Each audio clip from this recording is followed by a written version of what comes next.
देश और दुनिया की तमाम छोटी और बड़ी खबरों के लिए हमारे चैनल को सब्सक्राइब करना न भूलें और बेल का बटन जरूर दबाएं।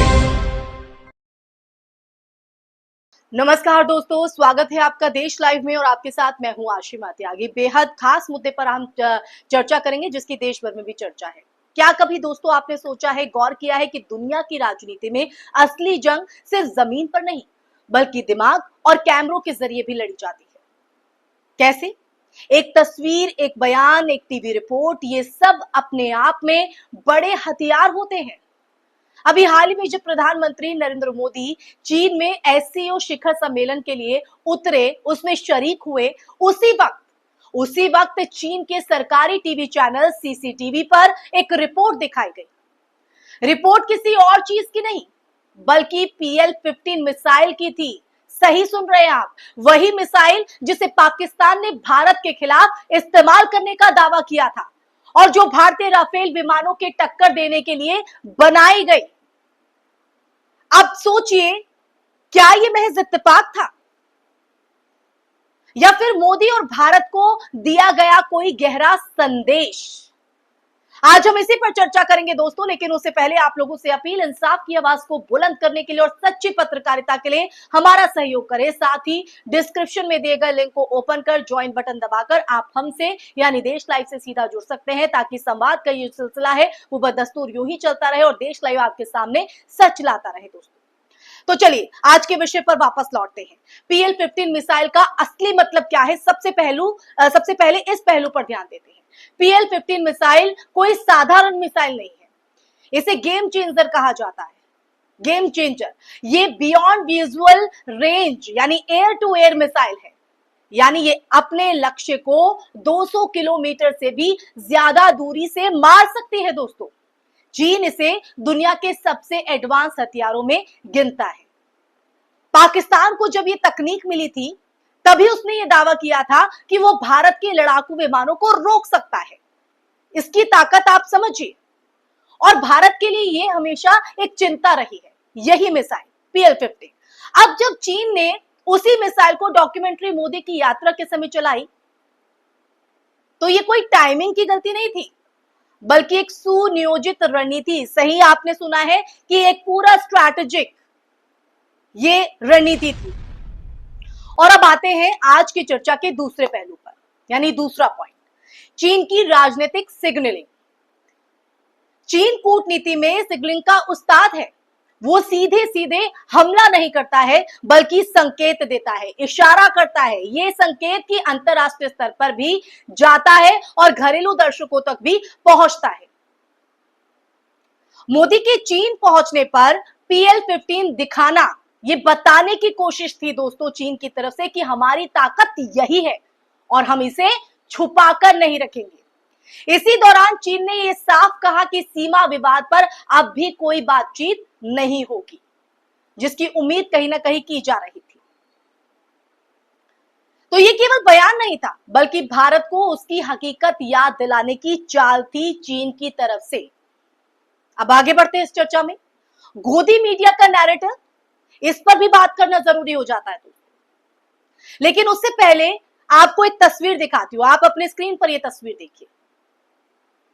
क्या नजर आया आपको इस तस्वीर में? मोदी जी पुतिन और जिनपिंग की क्लास ले रहे हैं। दोस्तों ऐसे में सवाल यह है कि भारत में इस खबर को कैसे पेश किया गया, इसलिए मैंने मीडिया का जिक्र किया। गोदी मीडिया ने इसे ऐसे दिखाया मानो चीन मोदी के सामने झुक गया हो, मानो भारत की ताकत से चीन डर गया हो। लेकिन अगर सच्चाई देखें, हकीकत देखें तो बिल्कुल उलट थी, क्योंकि चीन ने साफ संदेश दिया कि सीमा विवाद अपनी जगह रहेगा और मिसाइलों की ताकत भी हमारे पास है। लेकिन भारतीय जनता को ये असलियत ना दिखाकर केवल मोदी की जीत वाला नैरेटिव गोदी मीडिया की तरफ से सुनाया गया। इसलिए मैंने ये पॉइंट उठाया आज की चर्चा में कि चीन ना झुका है ना झुकने वाला है, ये चीन ने साफ किया है। इन्हीं सब ओछी हरकतों की वजह से दोस्तों अंतरराष्ट्रीय मंच पर मिट्टी पलीद होती है भारत की। दूर कहीं जो है कैमरा पर्सन सेट कर दो और इस तरह की तस्वीर खींच दो, इस तरह के पोज है वो खिंचवा लो, ताकि लगे कि जिनपिंग और पुतिन की वो क्लास ले रहे हैं मोदी जी। यहां बैठी एम्बेसी ये सब भेजती है अपनी सरकार को झूठी शेखी बखारने से देश की छवि पर असर पड़ता है दोस्तों। डोमेस्टिक ऑडियंस को प्रभावित करने के चक्कर में ट्रंप से संबंध खराब हुए हैं, ऐसे ही खराब हुए हैं। अब आते हैं चौथे पॉइंट पर, क्योंकि पॉइंट टू पॉइंट आपको हम सच्चाई आपके सामने रख रहे हैं। चीन पाकिस्तान की जुगलबंदी। यहां एक और अहम पहलू यह है, चीन और पाकिस्तान का गठबंधन। ये गठबंधन पाकिस्तान की पूरे सैन्य ताकत का आधा हिस्सा चीन के समर्थन से खड़ा है। चाहे न्यूक्लियर टेक्नोलॉजी हो, चाहे मिसाइल सिस्टम हो, चाहे सीपीईसी जैसा आर्थिक कॉरिडोर। चीन पाकिस्तान का स्थायी साझेदार है, हमने देखा भी है और ये बात छिपी नहीं है। जब चीन PL-15 का प्रचार करता है तो ये सिर्फ भारत को नहीं बल्कि पूरी दुनिया को बताया जाता है कि पाकिस्तान अकेला नहीं है, उसके पीछे हम खड़े हैं, यानी चीन खड़ा है। अब आते हैं अगले पहलू पर, मोदी सरकार की कूटनीतिक कमजोरी। जी हां, कमजोरी, मैं से कोट करती हूं, कमजोरी। मोदी सरकार बार बार ये कहती है कि भारत अब विश्व गुरु है, कि मोदी के नेतृत्व में भारत का जो लोहा है वह पूरी दुनिया मान रही है। लेकिन हकीकत यह है कि चीन ने उनकी यात्रा के दौरान ही सीमा विवाद पर बातचीत से इनकार कर दिया, जो हमेशा से करता आया है। भारत सरकार चुप रही, कुछ नहीं कर सकी। यह है आपकी विदेश नीति। लद्दाख और अरुणाचल में चीन की घुसपैठ पर अब तक कोई ठोस जवाब नहीं दिया गया है, कोई ठोस एक्शन भी नहीं लिया गया। ये केवल एक कूटनीतिक असफलता नहीं बल्कि भारत की रणनीतिक कमजोरी का खुला सबूत है दोस्तों। क्या मैं गलत कह रही हूं? ये साक्ष्य बताते हैं, ये तस्वीरें बताती हैं जो आपसे हमसे छुपाई जाती है। जनता को झूठ बेचा जा रहा है, झूठा राष्ट्रवाद। जी हां दोस्तों, यहां असली खेल सामने आता है जब जनता को सच्चाई नहीं बताई जाती। लेकिन देश लाइव अपनी भूमिका निभाएगा, सच आपके सामने लाएगा, तब झूठे राष्ट्रवाद का इंजेक्शन दिया जाता है ऐसे लोगों की तरफ से। मीडिया बताता है कि चीन डर गया, मोदी जी की जय हो, लेकिन असलियत ये कि चीन ने मिसाइल दिखाकर भारत को उसकी सीमाओं की हकीकत याद दिला दी। अब ऐसे में सवाल है ये कि क्या हम इस झूठे नैरेटिव में फंसकर चैन से बैठ जाएं या फिर सच्चाई की पड़ताल करें? ये सवाल मैं आप पर छोड़ती हूं कि कमेंट बॉक्स में कमेंट करके बताइएगा कि इस सवाल का जवाब क्या होना चाहिए। अंतरराष्ट्रीय राजनीति का संदेश भी आपको समझना होगा। इस घटना से यह साफ होता है कि अंतरराष्ट्रीय राजनीति केवल दोस्ती और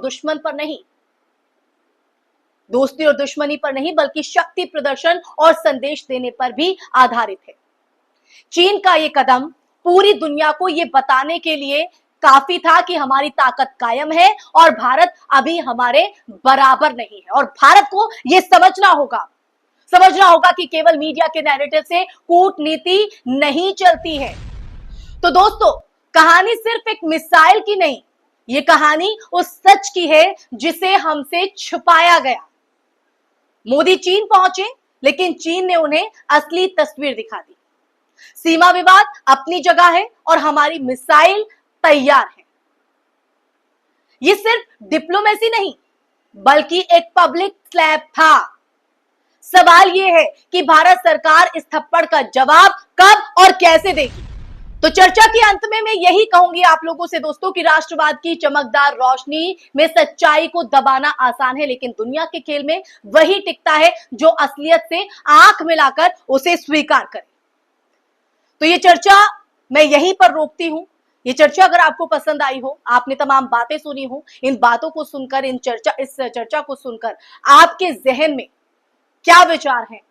आप मेरी इस चर्चा से, देश लाइव की इस चर्चा से, इस मुद्दे से इत्तेफाक रखते हैं, सहमत हैं, असहमत हैं?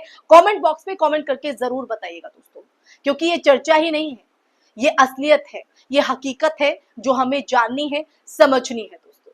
क्योंकि देश हित में हर किसी की अपनी एक भूमिका होती है, चाहे वो खास हो या आम हो। तो देश लाइव अपनी भूमिका निभा रहा है, अब बारी आपकी है। कमेंट बॉक्स में कमेंट करके जरूर बताइएगा और इस वीडियो को ज्यादा से ज्यादा शेयर कीजिएगा ताकि देश के हर नागरिक तक ये सच पहुंचे। और साथ ही हमारे चैनल देश लाइव को सब्सक्राइब करना नहीं भूलिएगा, ताकि संवाद यूं ही आपके साथ बरकरार रहे।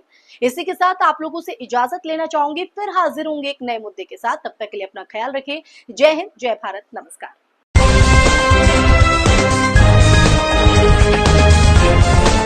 देश और दुनिया की तमाम छोटी और बड़ी खबरों के लिए हमारे चैनल को सब्सक्राइब करना न भूलें और बेल का बटन जरूर दबाएं।